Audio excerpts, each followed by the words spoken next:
Doctor గారు, నా వయసు 38 సంవత్సరాలు. నాకు పట్టుదల ఉంది. ఈ సమస్యకు నేను హెయిర్ ట్రాన్స్‌ప్లాంటేషన్ చేయించుకుందాం అనుకుంటున్నాను. అయితే ఈ చికిత్స వల్ల కాంప్లికేషన్స్ వస్తాయని అంటున్నారు. ఇది నిజమేనా? వివరించండి అని అడుగుతున్నారు.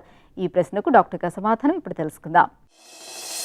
బట్టతల అనేక మందికి చిన్న వయసులో కూడా కొంతమందికి చూస్తూ ఉంటాము.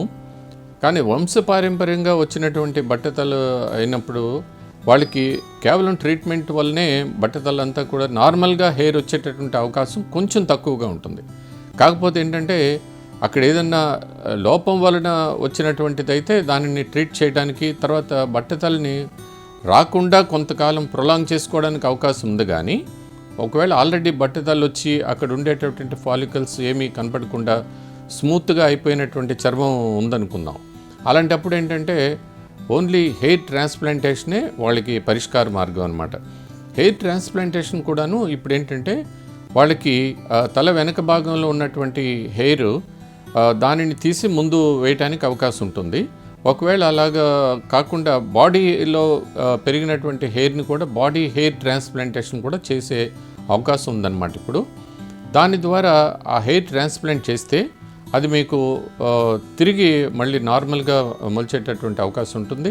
దానిని నార్మల్ హెయిర్ కింద మీరు ట్రీట్ చేసుకోవచ్చు. ఇంకా అలాగే ఉంటుంది కూడా అన్నది. కానీ ఏంటంటే మీకు ఆ హెయిర్ ట్రాన్స్ప్లాంట్ చేయగలిగినంత ఉన్నదా లేదా అనేటటువంటిది ఒక ప్రశ్న.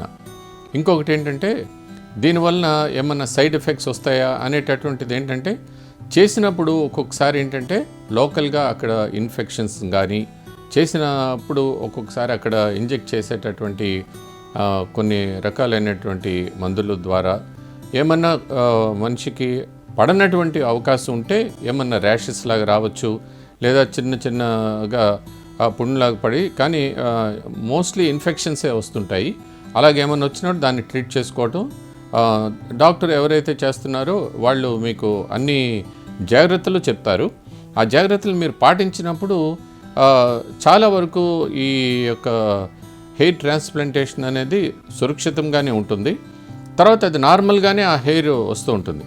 కానీ ఎప్పుడైతే హెయిర్ మనకు తగినంతగా వెనకాల భాగం నుంచి తీసివేయడానికి లేనప్పుడు హెయిర్ ట్రాన్స్ప్లాంటేషన్ కూడా వాళ్ళకి లేదు. కాకపోతే ఏంటంటే ఇప్పుడు హెయిర్ ఎక్స్టెన్షన్స్ అని, విగ్స్ అని, ఇలా చాలా వెరైటీస్ ఉన్నాయి. కాబట్టి మనకి ఏది అనుకూలమో, మనకి ఏది చేసుకోగలగడానికి అవకాశం ఉన్నదో ఇవన్నిటి ద్వారా తిరిగి మీ యొక్క ఆకృతిని చక్కగా మెయింటైన్ చేసుకోవడానికి అనేక మార్గాలు ఉన్నాయి.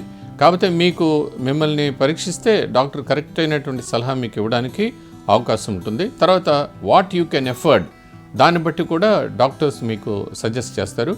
ఇప్పుడు మేము చూసినటువంటి వాళ్ళల్లో ఎవరికి కరెక్ట్గా ఏమి చేయొచ్చు అనేటటువంటిది చూసినప్పుడు నిర్ధారించగలుగుతాం. సో కాబట్టి మీరు కన్సల్ట్ చేసినప్పుడు మీకు ఎగ్జాక్ట్లీ ఏమి చేస్తే మంచిది, హెయిర్ ట్రాన్స్ప్లాంటేషనా లేకపోతే హెయిర్ ఎక్స్టెన్షనా, ఇటువంటివన్నీ కూడా మీకు సజెస్ట్ చేస్తాం.